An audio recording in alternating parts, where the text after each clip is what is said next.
Mom! Mommy! Mama! Can I just change my name? Are you just learning how to cook, or are you ready to start cooking some freaking amazingly nourishing foods? If you are, stay tuned because I'm going to be telling you all about what pots and pans to start using if you are just learning how to cook, and what pots and pans that you need to avoid at all costs to protect your health and your little one's health. Stay tuned. But before I get started, I have to tell you about my own cooking journey and how the hell I knew absolutely nothing about cooking. I was a horrible cook, literally horrible. Thanks, Mom, for sharing that trait with me. But I had to teach myself. So let me tell you the story. As long as I can remember, I always remember the one story about my mom of how she made my dad chip soup. And all I can think about is every time I hear this story was shit, I am destined to be a shitty cook and just make garbage food for the rest of my life because my mom had no idea how to cook. So I never really had a need to learn how to cook because I always worked in restaurants. I grew up working in restaurants from my first job as being a hostess at Swiss Chalet. I never needed to know how to cook because I relied on the food that I was eating while working or serving. And since I was working all the time, I was never ever home. So if I wasn't eating at the restaurants that I was working at, I was eating at fast food restaurants, which we all now know are less than healthy and nourishing for our bodies. I also relied on a lot of other people to feed me pretty much. My grandmother always cooked me breakfast, lunch, and dinner. Most of the time, I didn't even eat breakfast because I was just like, I gotta go. I can eat at work. See you later. So I never truly took the time to learn how to cook. And honestly, no one ever taught me. I can only blame myself for that because I never went to go and look to have somebody teach me. My grandmother was always cooking and she was always making food in the kitchen, but I never took the time to actually go and say, hey, yeah, can you show me how to make this or make this? Or I never really cared, to be honest with you, because I was like, I don't really need it to learn because I can spend money and buy food. And I was also too busy being an asshole teenager, which is why I never took the time to learn how to cook. Fast forward a few years later, I started to go to George Brown to take food and beverage management because I thought I wanted to be a restaurant owner. Joke was on me to know how many hours that takes to run a restaurant. No freaking thank you. So in my course, I had to do a 6-week cooking class where they taught us very, very simple cooking techniques. At this point, I was with my fiance and he was a fantastic chef. Like, oh my gosh, the chili that he makes will literally like blow your friggin' mind. That's how delicious it is. So he was a really good cook. I didn't know how to cook. Before I even started going to food and beverage management, I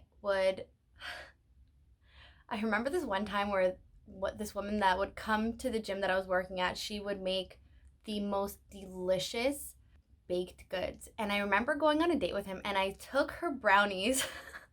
I took her brownies and played it off like I made them. So he had this big idea as I was like this awesome baker, even though I had no freaking clue how to make anything. So I always have to laugh at that story. And every time I think of that story, I always forget to tell him. And then I'm like, oh shit, I gotta tell him because this is such a funny story. So now I know how to make brownies. So we're okay there. I learned how to start doing simple techniques at George Brown, which was really great. And it kind of gave me a little bit of confidence to be in the kitchen and to start trying to play around in there. I started cooking more at home and watching Food Network. My fiance was watching Food Network when we first started dating, and I couldn't understand why the hell do people want to watch the Food Network? Like, I was starving every single time I'd watch it. I think, well, honestly, it's probably because I was stoned all the time, so that's probably why I was always hungry and didn't want to watch it. Because every time I would watch something on Food Network, I'd be like, "Oh man, I'm gonna go eat that. I want to eat that. Let's order some food, babe." So it was such a struggle for me to watch it, but he would stay there for hours and watch it. So obviously, I would sit there, watch it with him, and learn, which helped me become even more confident. Now, when I cook, I find it as a time to chill out and to relax. I find it very meditative for me because I'm in the kitchen. I never use a recipe. Sometimes the recipes are friggin' amazing and I'm sitting there like, "Oh man, I made this. This is real good." And then other times I'm just like, "Oh shit. I don't even know what the fuck I did just now. Like this tastes awful. I love cooking now. Like, it is so therapeutic for me. Go in the kitchen and I put on my music and I just get lost in cooking. It's so much fun. And then on top of it, to know that I am nourishing and putting ingredients together that I know are good and that are going to support my little one and support my family's health and wellness. So that gives me even more love and desire to want to keep cooking. Last week, I posted on my YouTube channel, I will link it up above, navigating the grocery store. I really want to start teaching parents how to cook. I want to teach them how to cook healthy, nourishing meals for themselves and for their friggin' kids, guys. I want you guys to be healthy. And what I wanted to start off with is teaching parents just the basic guidelines of cooking, or just the basic guidelines of purchasing food. So going to the grocery store is where it starts. You have to know what you're buying, what you shouldn't be buying, what are great ingredients to constantly be having in your house. So I was able to go to the grocery store and navigate that a little bit, give parents some kind of idea as to what they should avoid when they go to the grocery store, because there are a ton of aisles in a grocery store and can be super confusing, especially if you are kind of like, oh my God, I don't even know where to start. So I wanted to clarify that, shed some light on a lot of gross toxic ingredients that are in a lot of foods. So I wanted to start off with that, give that kind of baseline for parents. So this week I'm going to be talking to you about pots and pans and what to use, what to have in your kitchen, what to avoid when you are cooking, what pots and pans to just stay far, far, far away from, because there's so many toxic ingredients and toxic side effects to some of these pots and pans that I'm going to be talking about in just a few seconds. Types of cookware I recommend. So I personally only ever recommend 3 types of cookware, which is stainless steel, cast iron, and glass. This is what I use in my own house. This is what I use to cook for my son, for my family. I use these because there are no toxic chemicals that are going to harm us. Any parent or anybody in general who's just learning to start cooking, I always want to tell them to invest in these types of cookware because they are going to reduce so many health issues that can stem from using other toxic cookware. Types of cookware I avoid, or you should avoid, is aluminum, ceramic, Teflon, or other non-stick coating. So before I start talking to you about why the cookware I use is so fantastic and is so safe to be using, I first want to tell you guys about why the heck you should be avoiding these shitty cookwares. First off, Teflon and non-stick coating, pans, pots, whatever it may be, have toxic chemicals, friends. And when these pots and pans that are made from Teflon or non-stick coating start to wear out or get scratches, those chemicals will end up leaching into our air and into our food. And the toxicity signs of Teflon that you guys can see is flu-like or allergy-like symptoms. And it's also known as Teflon flu. And if you guys didn't know that Teflon, once it starts breaking down and is leached into the air, it's actually deadly for small birds, small dogs, and anything else that has a very vulnerable and small respiratory tract. And if you really think of it, guys, small respiratory tracts are going to be our children. They have small respiratory tracts. They are very, very vulnerable to this chemical. The chemical that they actually use in Teflon or non-stick coating, it's called PTFE, which is known as polytetrafluoroethylene. When it reaches high heat temperatures, the toxins begin to release and disperse into the air and leach into the food. So some signs and symptoms that you can see when it comes to Teflon flu is pretty much what you would expect when you have a flu. So headaches, chills, increase in temperature, and body aches. It is potentially carcinogenic and an endocrine disruptor. How scary is that? And this is marketed and used everywhere. If you walk into Walmart, to the dollar store, even into Kitchen Stuff Plus, you can find Teflon non-stick coating pots and pans. And the reason why they are not off the shelves yet is because they have such little information on the repercussions of using this. They haven't done any kind of safety studies. They haven't looked at long-term effects. They have done zero research as to what it causes in the body or what it's doing to our environment. So be very mindful. If you are using Teflon and non-stick coating, guys, toss that shit out. Before you toss it out, make sure you check your city's recycling law, because I believe that they don't allow Teflon or non-stick coating in the recycling bins. I think you actually have to take it to a scrapyard to dispose of it properly. So definitely consider doing that. Purchasing something that is not toxic. Copper pots and pans. I know copper is so pretty to look at, and I can imagine how beautiful copper pots and pans can look in a picture or serving it on the table. But did you know that if you use copper pots and pans, it can lead to some pretty dangerous side effects and even poisoning? So when you use copper, it actually throws your copper and zinc balance out of place. Copper and zinc compete for absorption. You will actually affect the zinc in the body. I also want to throw it out there that if you are using non-coated pots and pans, you can actually cause poisoning to yourself. You can actually poison yourself from copper toxicity. If it is also not coated, it can be further broken down by acid. And especially if you're cooking like fish or pasta with tomato sauce, that acid will actually cause the copper to break down further and lead to even worse toxic symptoms or toxicity in general. If you do have coating on your copper pans, I can promise you it is coated with nickel, and nickel is very toxic and is linked to liver issues. Ceramic coated pots and pans. So ceramic coated pots and pans are probably one of the most dangerous ones to use. Actually, I'm lying. They're all very dangerous and very toxic to use. However, ceramic coated pots and pans are coated with cadmium and lead. Those are 100% leached into the food once it starts being broken down, whether it's from heat, from overuse, or just being worn out in general.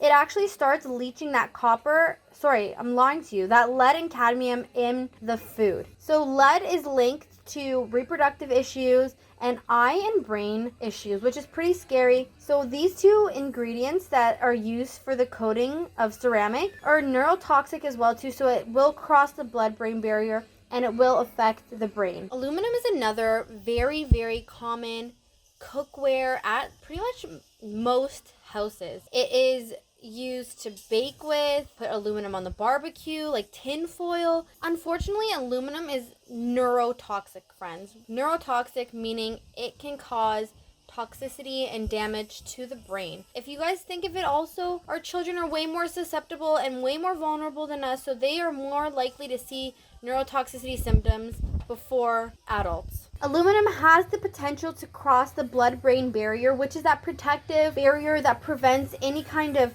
toxins, but aluminum does have that potential to cross it, which is why it is called neurotoxic, and it's actually been linked to Alzheimer's and ALS, which is Lou Gehrig's disease. And I can guarantee you that aluminum is linked to so many other things, such as autism spectrum disorder. Unfortunately, they don't have very much research out on this. I can guarantee you why they don't. If they do have research on this and there is links to it, I can promise you, you guys will never ever see it, because it will cause so much stir up and chaos in society, because there is aluminum in everything that you can think of, from kid-friendly snacks to using it as a preservative in vaccines, as an adjuvant. There is aluminum in literally everything. So if they have that link that connects aluminum toxicity to autism, guys, there's going to be a freaking uproar in this world. When aluminum is heated, it actually starts to break down, which leads to aluminum ending up in your food. That is really friggin' gross. And honestly, guys, I can't even really hate on that, because I grew up with baked potatoes in aluminum, barbecue with aluminum, what else can I think of? Baking chicken in aluminum pans. So I can't really hate on anybody who is using aluminum or has used aluminum in the past, but all I can do is just create the awareness for you guys and let you guys know what is going on, what I am learning, so I can teach you guys and potentially prevent any serious health issues that can happen with using any of these toxic cookwares for yourself and for your little ones, because that is what I want to do. I want to help you protect and nourish your little ones to the greatest potential that they can reach. All right, friends, I want to tell you all about the amazing pots and pans that you can use that are out there and that are safe for you to use, and even have some really great benefits for your little ones and for moms who are expecting. So cast iron, which is one of my favorite ones to use. Cast iron is so beneficial to be using for a few different types of people, actually. So for one, mothers, women who are pregnant, actually, to be more specific, since they have a higher need for iron in their body because they are sharing and passing along their blood to their little ones through the umbilical cord, they have a higher need for iron. So when you use cast iron to cook with, it's so awesome because you are getting a source of iron by using it to cook with, which is phenomenal. Girls who are menstruating, women who are menstruating, all have a higher demand for iron, which means they need to be intaking iron into their diet. So using the cast iron will help with that. However, I want to throw it out there, two things. Using cast iron is not enough to correct a deficiency, but it does help. If you think you are deficient, if you are falling under one of those categories, so if you are pregnant, or if you are still menstruating, or you have a little one, please make sure to get the iron levels tested before you supplement any type of iron in your diet. Unless it's coming from food source, then I wouldn't really worry too much. But if you are considering a supplement, I would definitely go to your family doctor, ask them to test your blood levels, your iron levels, to see where you are falling under a certain range, and just make sure that you are meeting those needs, because if you are low on iron, you will be so fatigued. So iron is completely essential, especially for pregnant women. So get your levels tested before even considering the supplement. And if you are iron deficient, I would definitely consider talking to a nutritionist who knows more information on a variety of iron source foods that you can incorporate into your diet. And another great thing about cast iron, friends, is that it doesn't leach any weird, toxic, gross chemicals into your food. Another thing I would like to throw out there, people, is if you have high iron levels already, don't use cast iron. Use the enamel coated cast iron. It is a safer option for those who already have high iron because it won't allow the iron to sort of leach into your food, if you want to say it like that. So if you do have a cast iron pan, there are some tips that I want to throw out there so you can keep it for a lifetime, because cast iron will literally last you for a freaking lifetime. Dry after you wash it right away. Don't let it sit on your dish rack to dry. Literally wash it, dry it, and put it away ASAP, because you will end up allowing the iron to oxidize and rust. For every use after drying it, throw a little bit of oil on it to preserve it even longer, and it also reduces the opportunity for it to rust. Stainless steel is also a really great option. Stainless steel is what I personally use in my house. My pots are all stainless steel. They're fantastic to use for everything, to be honest with you. If you want to know, I use a pretty big pot to make a lot of soups, stews, sauces, a little small sauce pot just to warm up things. Like, for an example, if I use the big pot to make a soup or a stew, I will freeze 70% of that stew or soup or sauce and put it in the freezer, put it in small mason jars, put it in the freezer, and when I want to have a nice stew or soup, or if I'm honestly lazy to friggin' cook, I will take the mason jar, I will put the mason jar in a bowl, or sorry, not a bowl, in a smaller sauce pot, and put it in there, let it warm up and help it melt a little bit faster, and then I'll use the sauce pot later on, the small sauce pot, to warm up the food more thoroughly. It is a quick and easy way to save your cooking time sometimes. Okay, that is it for my video today. I hope you loved it. I hope you got some really great key points and understanding as to why I really avoid certain cookware and why I really love using others, because I really want to give you guys a packed tool belt as to different techniques, different things to be using, different things to be avoiding, so you guys can be prepared and start cooking. All right, so if you like this video, give me a thumbs up. If you really like this video, subscribe down at the bottom. That'd be amazing. See you.